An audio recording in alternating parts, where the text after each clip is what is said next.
Picture the story that gets shared online every few months, always with the same wave of outrage. A burglar breaks into a home. Something goes wrong, he gets trapped, or he's injured on the way in, and then, unbelievably, the criminal turns around and sues the homeowner. And in some of these cases, the burglar actually wins. It feels like the law has lost its mind. How can a person who was committing a crime on someone else's property walk into a courtroom and be handed money by the very people he was robbing?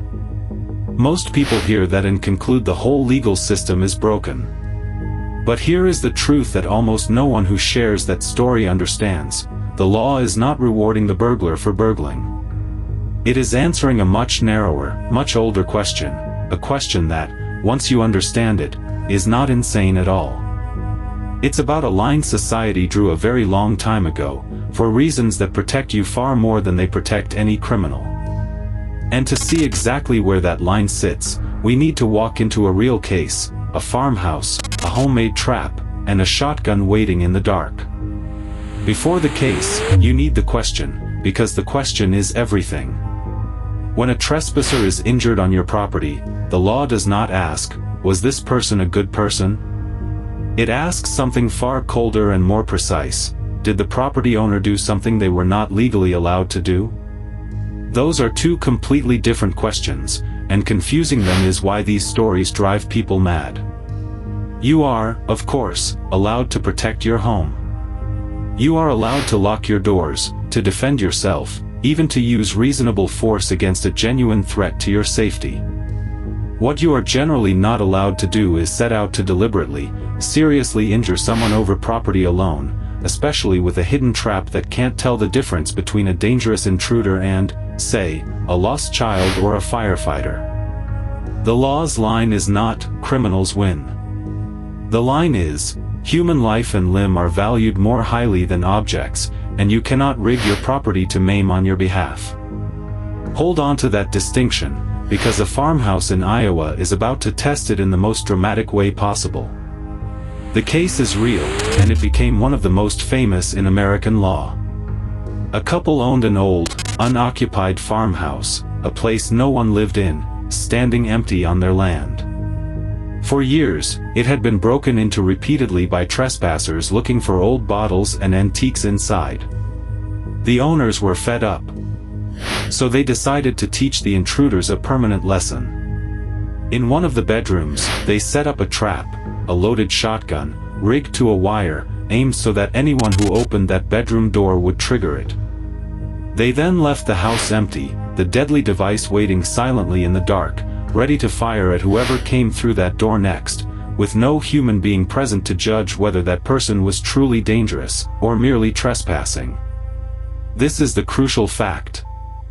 They did not confront an intruder. They did not defend themselves in a moment of fear.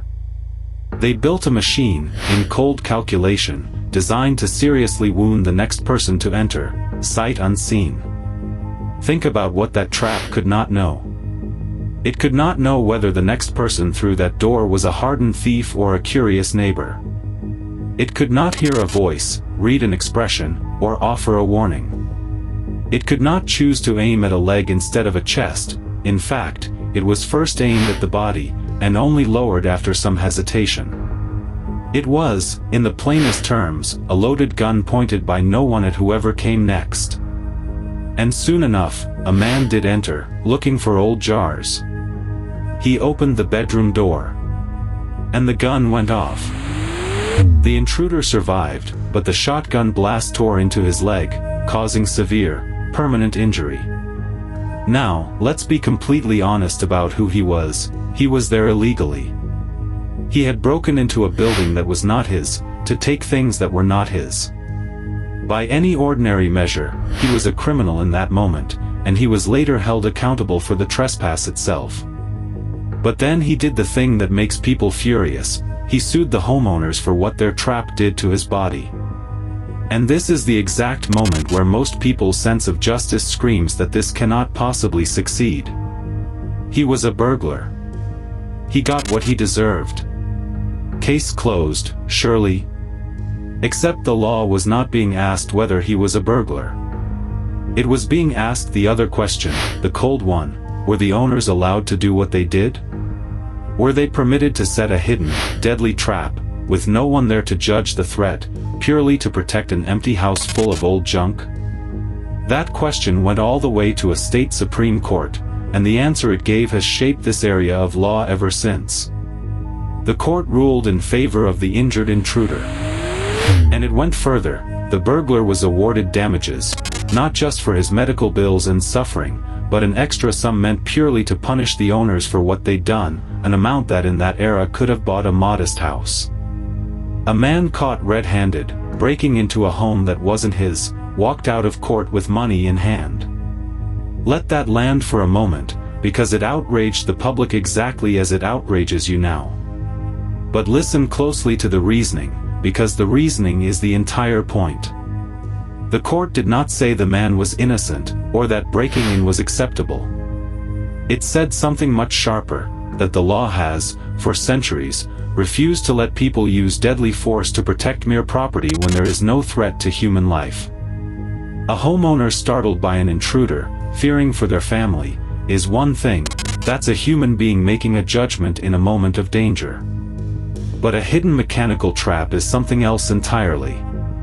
It cannot see. It cannot reason. It cannot tell a hardened criminal from a confused teenager, a lost child, or a police officer, or a firefighter running in to save the house. The court's principle was blunt and ancient. You may not do indirectly, with a machine, what you would not be allowed to do directly with your own hands, namely, deliberately blast a non-threatening person for the crime of trespassing. The value being protected wasn't the burglar. It was the principle that human life outranks property, for everyone. So let's assemble the actual rule, because this is what the outrage always misses. First, you are absolutely entitled to defend yourself and the people in your home. If an intruder threatens your life, the law gives you real and serious room to protect yourself. That is not what these cases are about. Second, what you generally cannot do is deploy deadly force purely to protect objects, when no one is in danger, and above all, you cannot automate that deadly force into a trap that fires blindly. Third, and this is the part people hate but should love, the reason isn't sympathy for criminals. It's that a spring gun in an empty house is a danger to everyone, not just burglars. It threatens the neighbor's kid who wanders in on a dare, the meter reader, the firefighter, you. The law would rather a thief steal your old bottles and be prosecuted for it than allow homes across the country to become silent minefields. When you frame it that way, the insane verdict flips into something almost obvious. The law is protecting the innocent people who might one day open the wrong door. So the next time you see that headline, burglar breaks in, gets hurt, sues homeowner, and wins, you'll know what's really being decided, and it's almost never what the outrage claims. The law is not siding with the criminal. It is drawing, and redrawing, one of its oldest and most important lines, that you may defend your life with great force, but you may not set a blind machine to maim over property. The burglar is still a burglar, he is still liable for the crime he committed. What the court refuses to bless is turning your home into a lethal trap that can't tell the guilty from the innocent. It is one of those rare moments where the law protects a person almost no one is rooting for, precisely because the principle behind it protects everyone else. So let me leave you with the question this whole case turns on. If a hidden trap can't tell the difference between a burglar and a lost child, should anyone be allowed to set one, even in their own home? Tell me in the comments. I read every single one.